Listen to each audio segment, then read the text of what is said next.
The Echoes in the Device. Chapter 1. The Ring of the Past. The summer air on the outer banks of North Carolina hung heavy and humid, thick with the scent of salt and forgotten things. Abigail "Abby" Walker, 30 years old and an art history researcher with a meticulous eye for detail, felt the weight of both as she stepped into her late grandfather James's abandoned summer bungalow. It was a place of fading grandeur, a time capsule of mildewed memories and sun-bleached furniture. Her grandfather had passed away 6 months prior, leaving the small, secluded house to her Aunt Caitlin, who had tasked Abby with the melancholic duty of clearing it out. The house was a mournful shadow of its former self, its rooms filled with the quiet ache of neglect. Dust motes danced in the sparse shafts of light that pierced the grimy windows, illuminating the pervasive scent of damp and decay. Abby, a woman who thrived on order, found a strange, almost meditative rhythm in sifting through the relics of a life she knew little about, piecing together the fragments of her grandfather's existence. She spent days, then weeks, cataloging his eclectic collection of books, his worn fishing gear, and the curious assortment of seashells on every windowsill. The bungalow felt heavy with secrets, with stories untold. One afternoon, while wrestling with a stubborn, locked closet in the back of the house, she finally managed to pry open the rusted latch. Inside, nestled amongst moth-eaten blankets and forgotten board games, lay a small, unremarkable cardboard box, tied with a fraying piece of twine. Curiosity piqued, Abby lifted the lid. Inside, tucked beneath layers of yellowed newspaper, was a relic from a bygone era. A flip phone. Not a smartphone, not even an early Nokia brick, but a clamshell model from the late 1990s. Sleek and futuristic for its time, yet comically ancient in 2025. It was surprisingly intact, its metallic silver casing unblemished, its small screen dark. "Well, hello there, fossil," Abby murmured, a wry smile playing on her lips. She assumed it was dead, a charming piece of electronic archaeology, but driven by an inexplicable impulse, a nagging feeling that it was more than just a forgotten toy. She found an old, clunky charger in a drawer and plugged it in. Nothing. She left it on the counter, dismissing it as a failed experiment, and returned to her task of sorting dusty photo albums. Hours later, as dusk bled across the windows, casting long shadows into the room, a faint, almost imperceptible ping echoed through the quiet house. Abby froze. It sounded like a notification. She looked around, confused. Her own phone was across the room. Her gaze landed on the old flip phone. To her utter shock, its tiny screen was flickering to life, displaying a low battery icon. Then a moment later, the network signal bars astonishingly fully lit, and then a new message notification. With a strange mixture of apprehension and wonder, Abby picked it up. The screen displayed a single, chilling SMS. The sender was listed as unknown number, and the message, dated just 2 days ago, read, "I know what you did in 1975. Abby's breath hitched. Her blood ran cold. The quaint antique phone, a relic from the past, had just delivered a chilling accusation from the very recent present. 1975. That was before she was born. Long before.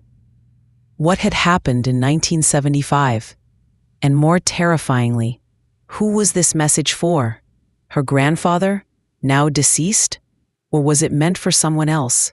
Someone whose dark secret had just fallen into her lap, screaming from the archaic device. The quiet bungalow, once merely a repository of her family's past, now felt charged with a terrifying, alive mystery. Chapter 2: Traces in the Digital Dust.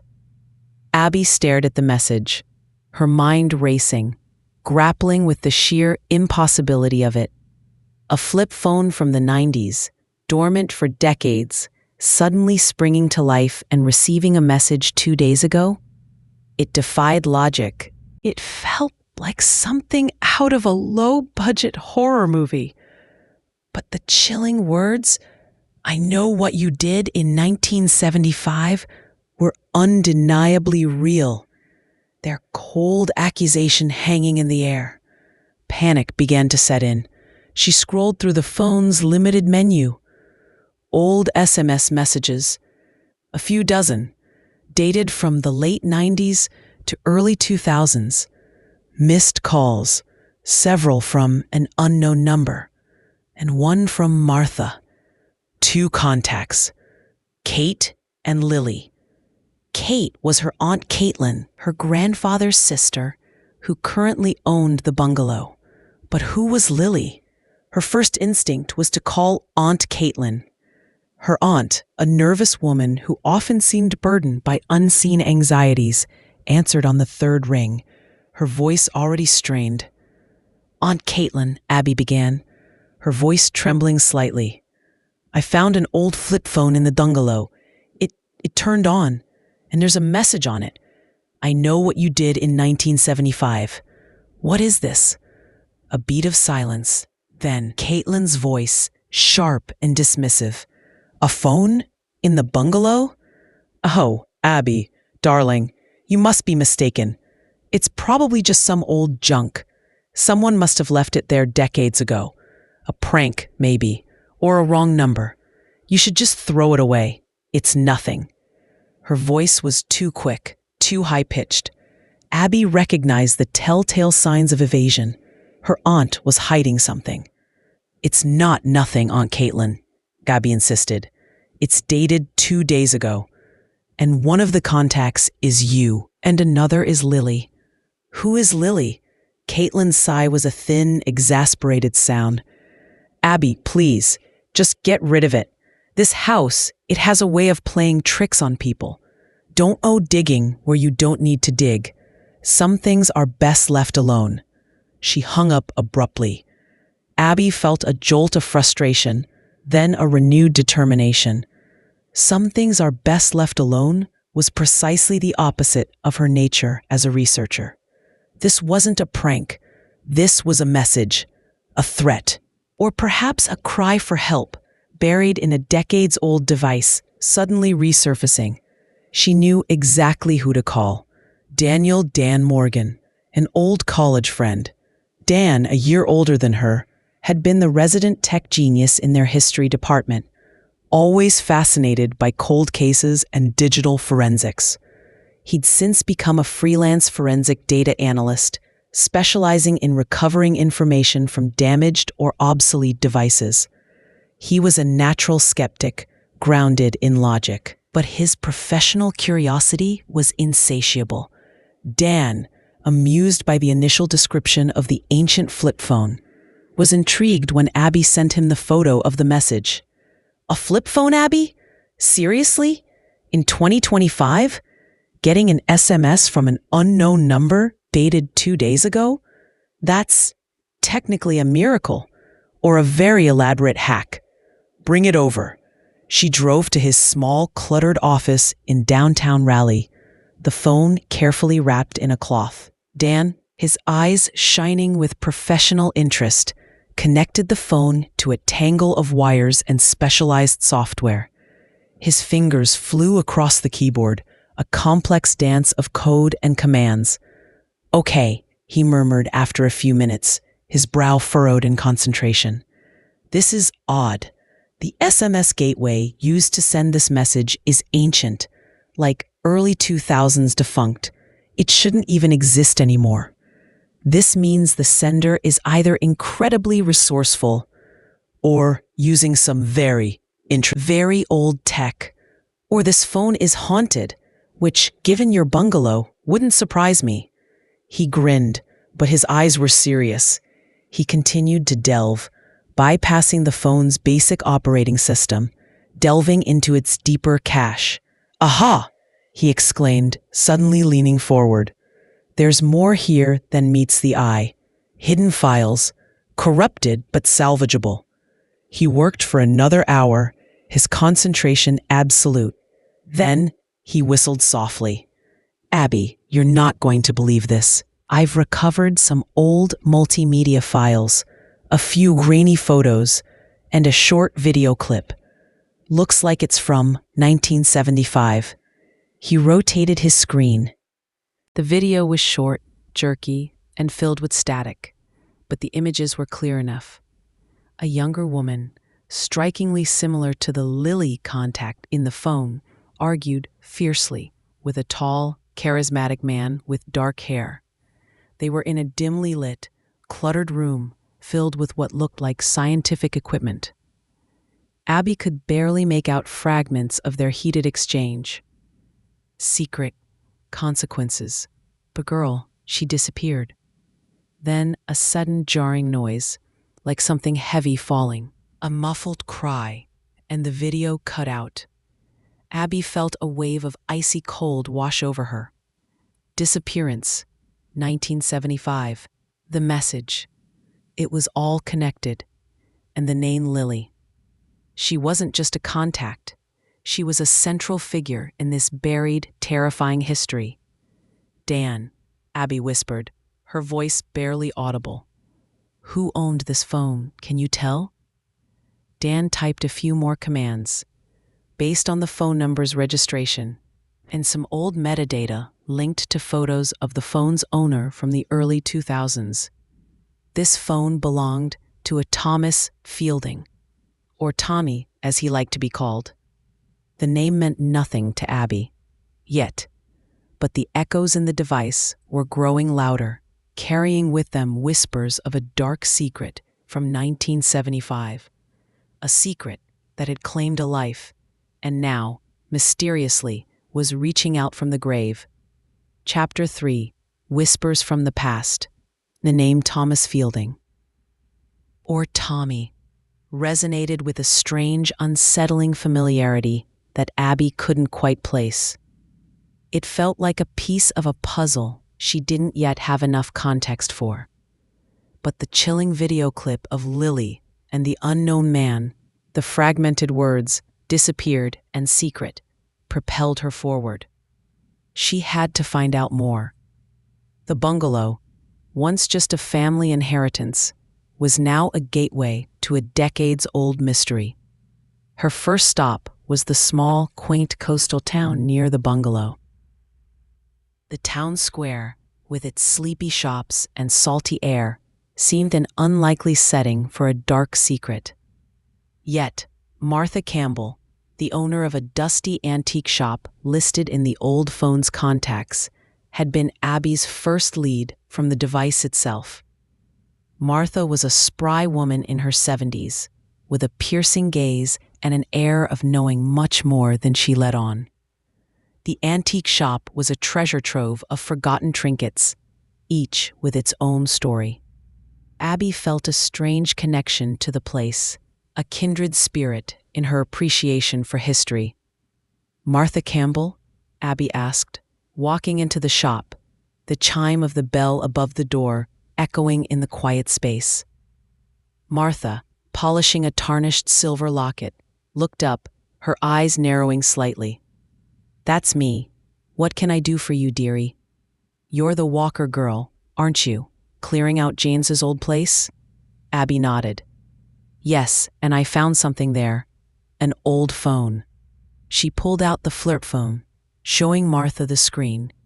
It had your number in it, and a message. "I know what you did in 1975. Martha's hand visibly trembled, and the locket clattered onto the counter. Her eyes, usually so sharp, filled with a distant, haunted look. "That phone. That's Tommy Fielding's phone. Dear God." Abby leaned forward. Tommy Fielding, who was he? Martha slowly shook her head. "Tommy, Poor Tommy. He was Samantha Fielding's brother, Sammy. She was a sweet, vibrant girl, just 18, vanished in the summer of 1975. Never a trace. Everyone said she ran off, but Tommy, he never believed it. He was obsessed, knew something bad happened. And the message? I know what you did in 1975? Abby pressed, her heart pounding.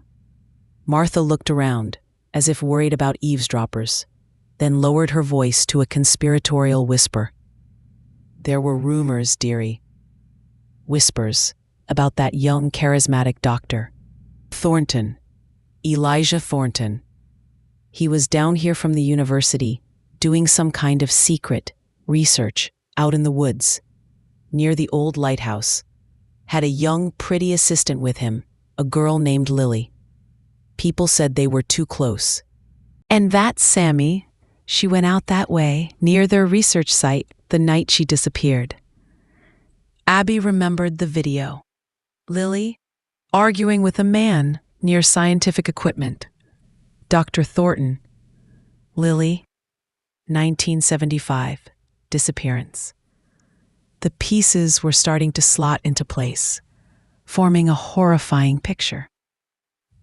And my grandfather, James Walker? Abby asked, remembering the contact name. Did he have anything to do with this? Martha's expression softened, a flicker of genuine sadness in her eyes. Oh, James. He was a young sheriff back then, new to the force. He took Sammy's disappearance hard. He was the one who kept digging. He suspected foul play, suspected Thornton and Lily. But, well, they were powerful people with connections. And James was just a small-town sheriff. He was shut down. Eventually, he left the force. Never spoke of it again. Broke his heart, that case did. Abby was stunned. Her quiet, gentle grandfather, a sheriff, chasing a murder in his youth? A cold case that haunted him. She had never known. Her family, it seemed, was a labyrinth of hidden passages. She spent the rest of the day at the town's dusty, small archives, poring over microfiche of old newspapers. The headlines from 1975 screamed the tragedy. Local teen vanishes without a trace. Sheriff's search yields no clues. Speculation mounts around university project. The articles confirmed Martha's story. Samantha Fielding, her disappearance. The fruitless search and the veiled suspicions surrounding Dr. Elijah Thornton's secret biological research on the outskirts of town, and his young assistant, Lillian Mackenzie. Back in Raleigh, Abby shared her findings with Dan. He was no longer skeptical. His eyes gleamed with the thrill of a genuine cold case. He continued to probe the old flip phone, his fingers a blur over his keyboard. "You won't believe this, Abby," Dan said, his voice hushed with awe. "There's an old voice memo hidden deep in the phone's memory. It's corrupted, but I think I can recover it." He played the audio. It was grainy, filled with static, but the voices were discernible. Tommy Fielding, young and furious, his voice raw with grief and accusation. "You did something to her. I know you did. Where is Sammy, Lily? Thornton, tell me." Then Lily's voice, younger, terrified. "Tommy, no, it wasn't like that." And finally, a calm, dangerously authoritative male voice, smooth and chilling. "Dr. Elijah Thornton, Tommy, listen to me. There are consequences if you pursue this. Consequences for everyone. For your family, for Lily, and for your sister's unfortunate incident. It was an accident. Remember that. A tragic accident." A sudden muffled thud, a gasp, a faint, choked cry, and then silence. The audio ended abruptly, leaving a chilling void. Abby felt a wave of nausea. An accident? The thud? The cry? It sounded like a struggle, like someone had been silenced. And the message sank from Tommy's phone decades later. It was a scream from the grave, a final desperate accusation. She looked at Dan, her eyes wide with a terrifying realization. We have to find Lily. Lillian Mackenzie. She's the key. She saw something. She knows what happened. The truth of 1975, the secret that had haunted her grandfather, was finally within reach. Chapter 4. A Life in Shadows. The chilling audio recording from Tommy Fielding's phone, with its fragmented accusations and the terrifying sound of a struggle, solidified Abby's conviction. Lillian Mackenzie was not just a witness, but a central, tormented figure in the decades-old mystery of Samantha Fielding's disappearance. She was the last living link to what truly happened in 1975. Dan, his forensic instincts fully engaged, used his network of contacts and advanced databases to trace Lillian Mackenzie. It wasn't easy. Lily, it turned out, had deliberately vanished from public records years ago, moving from place to place, seemingly determined to live off the grid. Finally, a rural property deed, a few scattered tax records, and an old, infrequent landline number pointed to a secluded cottage deep in the Appalachian Mountains, far from the coastal town. The drive was long and arduous, the winding mountain roads reflecting the tangled path of their investigation. The air grew cooler, thicker, with the scent of pine and damp earth. When they finally reached the remote cottage, nestled among ancient trees, it looked like a place where someone went to disappear. Lillian Mackenzie, now in her early 70s, answered the door. She was a small, frail woman, her hair a wispy white, her face a roadmap of deep lines etched by time and, Abby suspected, profound sorrow. But her eyes, though clouded with age, still held a spark of the young, terrified woman from the grainy video. She looked at Abby and Dan with a mixture of fear and a strange, weary expectation, as if she had been waiting for this moment for decades. "Ms. Mackenzie?" Abby began, her voice gentle, holding out the old flip phone. "My name is Abigail Walker. This phone belonged to Tommy Fielding, and it has a message that led us here. We also have a recording from 1975. Lillian's eyes widened, a gasp escaping her lips. She looked at the phone as if it were a ghost, then at Abby, her frail body trembling. Tommy, his phone? After all these years? She sank onto a rickety porch chair, burying her face in her hands. I knew this day would come. I've known it for 50 years. She invited them in, her voice thin but resolute. The cottage was sparse, almost monastic, devoid of personal touches, as if Lillian had shed all vestiges of her past life. She brewed weak tea, her hands shaking as she poured. Elijah Thornton. He was a genius, Lillian began, her voice a fragile whisper, gazing out at the endless mountain landscape. Charismatic, brilliant, and utterly ruthless. We were young, idealistic scientists, fresh out of university. He convinced me to join his private project. It was supposed to be groundbreaking genetic research, accelerating plant growth, developing new disease-resistant crops. That's what I believed, at first. She paused, taking a sip of tea. But his true ambition was darker. He was fascinated by human genetics, by improving the human condition. His plant research was a cover for far more unethical experiments. He was experimenting with rare biological samples, trying to manipulate human DNA. It was horrifying. Abby and Dan listened, mesmerized, as Lillian's confession flowed, a dam finally breaking after half a century of silence. Samantha Fielding, Sammy. She was a curious, bright local girl. Lillian continued, her voice filled with an old, aching pain. She loved exploring the woods near our research site. One evening, she snuck past our security, just out of curiosity. She saw it. She saw some of Thorne's experiments. Something truly monstrous. Not plants, but human genetic material. Samples. Lillian shuddered, her eyes haunted. She was horrified. She started to scream. Thorne, he panicked. His entire career, his reputation, his illegal research. It was all on the line. He grabbed her, Lillian whispered, tears streaming down her face. He tried to silence her, to stop her from running. There was a struggle.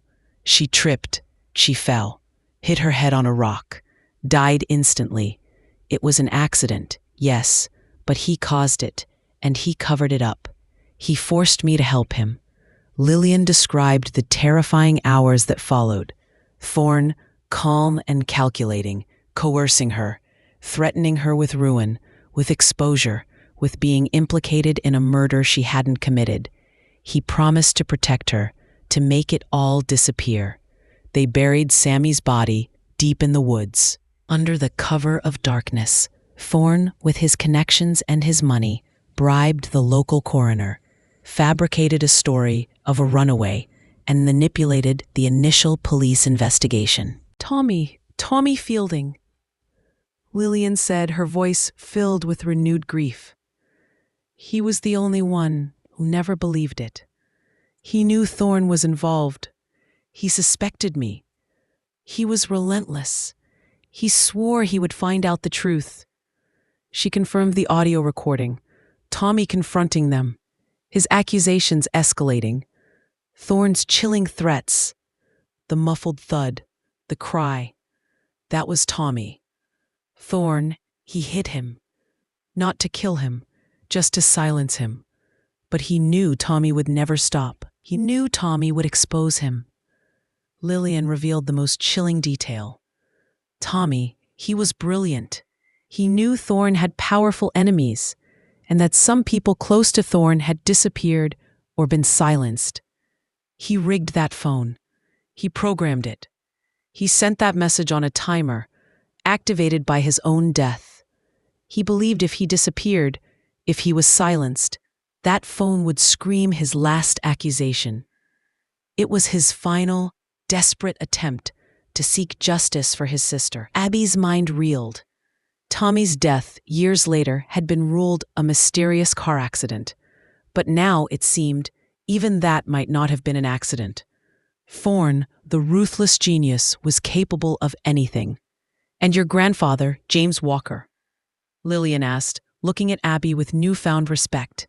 He was a good man, an honest sheriff. He almost broke the case. He suspected Thorne.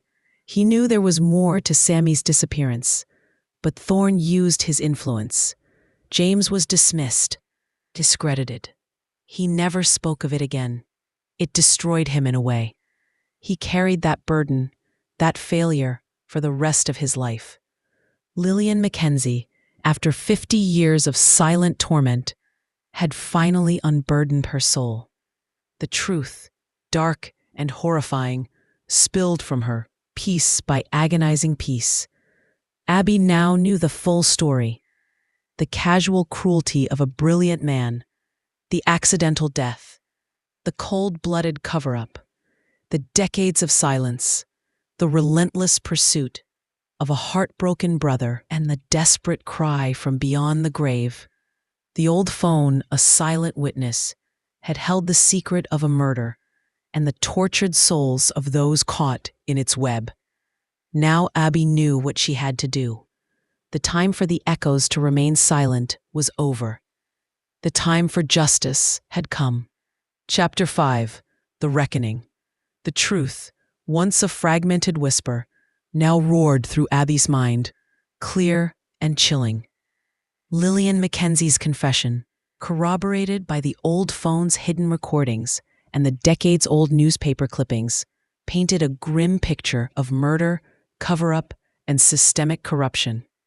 Dr. Elijah Thornton, a name that now carried the weight of a murderer, had not only ended Samantha Fielding's young life, but had also twisted Lillian's, broken her grandfather's spirit, and potentially silenced Tommy Fielding as well. Abby and Dan returned to Raleigh, their minds buzzing with the implications. The evidence was compelling, but 50 years had passed. Thornton, a celebrated geneticist, now lived a life of quiet luxury, his reputation unblemished.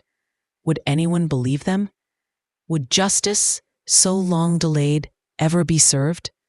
"We need more," Dan stated, his usual skepticism replaced by a fierce determination. "Lily's testimony is crucial, but she's an accomplice in hiding the body. We need something else, something that connects Thornton directly to the disappearance, beyond her word." They meticulously re-examined every piece of evidence. The phone, Tommy's final desperate cry, became their beacon. Dan, using his expertise, delved deeper into the phone's almost fossilized hardware. He found traces of old, corrupted GPS data, fragments of locations from 1975. They were crude, but enough to pinpoint a few key areas around Thorne's research site. Armed with this, and the knowledge of Thorne's early, unethical experiments with human genetic material, Abby and Dan sought out a private investigator with a reputation for tackling cold cases, particularly those involving powerful figures. It was a risky move, but they knew they couldn't go to the local authorities, many of whom might still have ties to those Thorne had corrupted decades ago. The private investigator, a grizzled veteran named Miller, listened patiently, his face a mask of practiced neutrality. When Abby played the audio recording from Tommy's phone, Miller's eyes narrowed. "This," he said, tapping the phone, "is gold. A dying declaration practically. And with Miss Mackenzie's testimony and your grandfather's old suspicions, we have a case." Miller's investigation began. He tracked down former employees of Thorne's early research projects, some of whom spoke of his ruthless ambition and questionable ethics. He found old local government records, hints of irregularities in land purchases and building permits around Thorne's 1975 research site. Slowly, meticulously, the web began to tighten around Elijah Thornton. The pressure mounted. Emily, the medical student, joined their efforts, using her knowledge to research early genetic manipulation techniques, providing scientific context for Thorne's likely experiments. Jessica, the lawyer, began drafting legal strategies, preparing for the inevitable backlash from Thorne's powerful legal team. Even Jake and Sam, the musician and the philosopher, found ways to contribute, spreading awareness, sharing their story, creating a ripple effect. Finally, the day of reckoning arrived. With enough compelling evidence, including the phone, Lillian's testimony, newly discovered witness statements from former lab assistants, and forensic analysis linking the old GPS data to the suspected burial site, an arrest warrant was issued for Dr. Elijah Thornton. He was apprehended at his lavish estate in Nashville, a seemingly untouchable titan of science, now reduced to a horrified old man. The news exploded. Renowned scientist arrested in decades-old cold case murder. Hidden flip phone reveals 1975 homicide. The details of the Azalea Haven incident, long buried, became front-page news. Thorne, initially defiant, was confronted with Lillian's full testimony and the chilling audio recording from Tommy's phone. His carefully constructed life of prestige crumbled. Facing overwhelming evidence and the threat of a life sentence, he finally broke, admitting to Samantha Fielding's accidental death and the subsequent cover-up. He vehemently denied any involvement in Tommy Fielding's later death, but the suspicion lingered, and that case too was reopened. Justice for Samantha Fielding was finally served. Her remains, after an extensive search guided by Lillian's memory and the old GPS data, were found and reinterred in the local cemetery, her name carved on a headstone. Her dignity restored after half a century of anonymity. Tommy Fielding's legacy, his desperate message from the grave, was finally heard. For Abby, the resolution brought a complex mix of emotions.